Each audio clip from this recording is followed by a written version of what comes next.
नमस्कार। आज हम दलाल स्ट्रीट के दो सबसे बड़े महारथियों की बात करेंगे, एनएसई और बीएसई। हाँ बिल्कुल। तो एक तरफ है बीएसई, एशिया का सबसे पुराना स्टॉक एक्सचेंज, 1875 में स्थापित। बहुत पुराना। और दूसरी तरफ है एनएसई, जो 1992 में आया और काफी तेजी से मार्केट लीडर बन गया। हाँ बिल्कुल। आजकल माहौल काफी गर्म है क्योंकि एनएसई का जो बहुप्रतीक्षित आईपीओ है उसको शायद सेबी से हरी झंडी मिल जाए। हाँ, इसकी काफी चर्चा है। प्री आईपीओ मार्केट में तो शेयर की कीमत 50% से ज्यादा बढ़ भी चुकी है। तो सवाल ये उठता है कि भाई अगर निवेश करना हो तो किस में? हाँ। स्थापित बीएसई या फिर ये आने वाला एनएसई आईपीओ? हाँ, किस पर दांव लगाएं? ये बड़ा सवाल है। चलिए इसी दिलचस्प मुकाबले की थोड़ी गहराई में जाते हैं।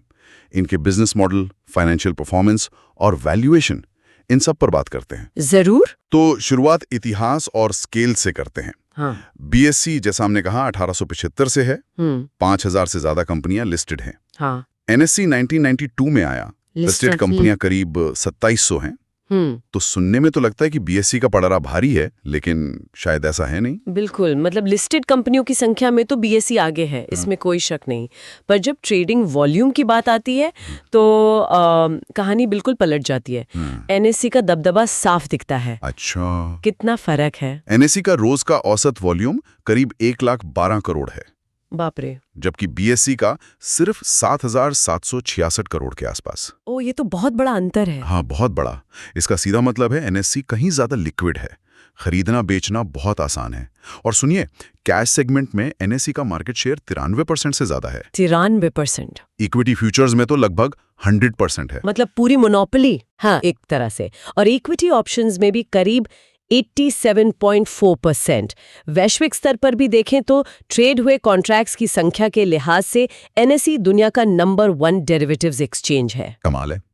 वॉल्यूम और एक्टिविटी में तो एनएसई क्लियर विनर लगता है। हाँ बिल्कुल। अच्छा, ये एक्सचेंज पैसा कैसे कमाते हैं? मतलब इनका रेवेन्यू मॉडल क्या है? देखिए, मुख्य कमाई जो है वो आती है ट्रांजैक्शन फीस से। ओके। जो भी खरीद बिक्री होती है उस पर एक छोटा सा चार्ज लगता है।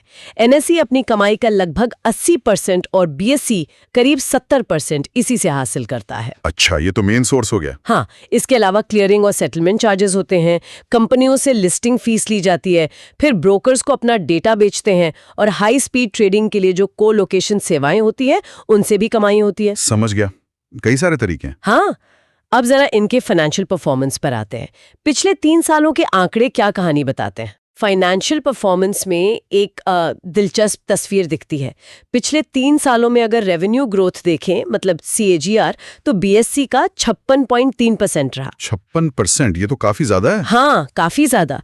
जबकि एनएसई का 27.3% रहा। अच्छा, तो ग्रोथ रेट में बीएसई आ गया है। हाँ, हाल की ग्रोथ रेट बीएसई की बेहतर रही है, लेकिन ये ध्यान रखना जरूरी है कि एनएसई का कुल रेवेन्यू साइज बहुत बड़ा है। हाँ, वो तो है। कितना फर्क है साइज में?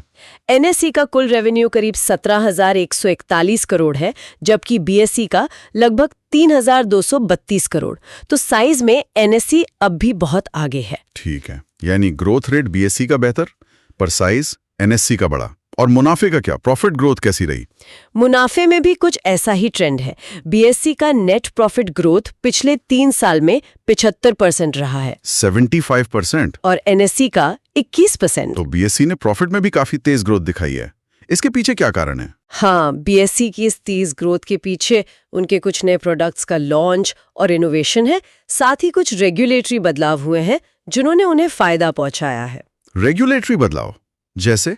हाँ, खासकर सेबी के डेरिवेटिव्स नियमों में जो बदलाव हुए, जैसे लॉट साइज और एक्सपायरी को लेकर, इनका असर एनएसई के जो ज्यादा वॉल्यूम वाले कॉन्ट्रैक्ट्स थे उन पर बीएसई की तुलना में ज्यादा पड़ा। अच्छा। एनएसई के करीब 46% ऑप्शंस ट्रेडिंग पर असर हुआ, जबकि बीएसई पर सिर्फ 21%। तो बीएसई को रिलेटिवली फायदा हुआ। लेकिन क्या ये ग्रोथ टिकाऊ है? मतलब क्या ये सिर्फ रेगुलेटरी बदलावों का वन टाइम असर है? क्योंकि मुनाफे के मार्जिन में तो शायद एनएसई अब भी बहुत आगे है। आपने बिल्कुल सही पॉइंट पकड़ा।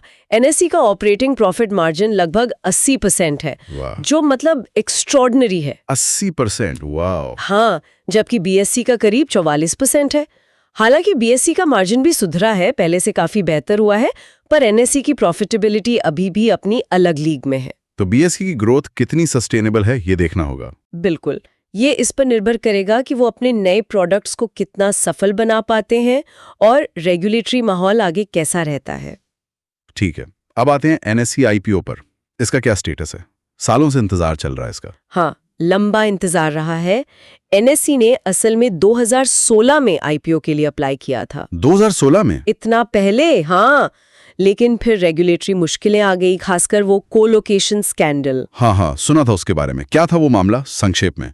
उसमें कुछ ब्रोकर्स पर यह आरोप था कि उन्हें एक्सचेंज के सर्वर तक मतलब गलत तरीके से दूसरों से पहले एक्सेस मिल रहा था, अनफेयर एडवांटेज। अच्छा। तो उस वजह से देरी हुई। हाल ही में अक्टूबर 2024 में एनएसई ने इस मामले में 643 करोड़ रुपए का सेटलमेंट किया है सेबी के साथ। ओके, सेटलमेंट हो गया। हाँ, और अब आईपीओ के लिए सेबी से नो ऑब्जेक्शन सर्टिफिकेट यानी एनओसी मांगा गया है। तो अब रास्ता साफ हो सकता है आईपीओ के लिए? उम्मीद तो यही है। और अनलिस्टेड मार्केट में तो इसके शेयर की कीमत पिछले कुछ महीनों में करीब 55% तक बढ़ चुकी है इसी आईपीओ की उम्मीद में। अच्छा। तो मार्केट काफी बुलिश है इस पर। हाँ, खिदाशन तो है। तो मार्केट इन दोनों को मतलब बीएसई और एनएसई को वैल्यूएशन के लिहाज से कैसे देख रहा है? कौन ज्यादा आकर्षक लग रहा है?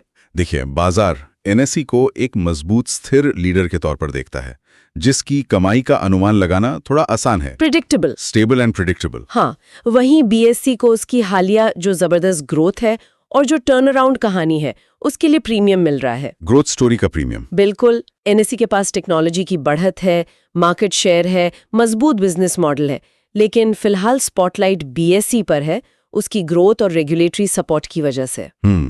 तो संक्षेप में कहें तो एनएसई एक स्थापित लीडर है, मजबूत मुनाफा और स्थिरता के साथ। सही। और दूसरी तरफ बीएसई एक वापसी करने वाला खिलाड़ी है, जिसने हालिया ग्रोथ और नियमों के बदलाव से सबका ध्यान खींचा है। बिल्कुल सही सारांश है। निवेश का फैसला बहुत हद तक इस बात पर निर्भर करेगा कि एनएसई अपने आईपीओ की कीमत क्या रखता है। हाँ, वैल्यूएशन बहुत महत्वपूर्ण होगा। क्या वो कीमत आकर्षक होगी या बहुत ज्यादा प्रीमियम मांगेंगे, ये देखने वाली बात होगी। दोनों के अपने प्लस पॉइंट और रिस्क हैं। सही कहा। और जाते जाते एक सवाल सोचने के लिए छोड़ जाते हैं। हाँ, भविष्य में सेबी और क्या नियम ला सकता है, खासकर डेरिवेटिव्स एक्सपायरी को लेकर। और ये बदलाव इन दोनों एक्सचेंजों के बीच की जो प्रतिस्पर्धा है और इनके मूल्यांकन को किस तरह से प्रभावित कर सकते हैं। ये वाकई सोचने वाली बात है। रेगुलेटरी बदलाव गेम चेंजर साबित हो सकते हैं। बिल्कुल। तो इस पर नजर रखना दिलचस्प होगा।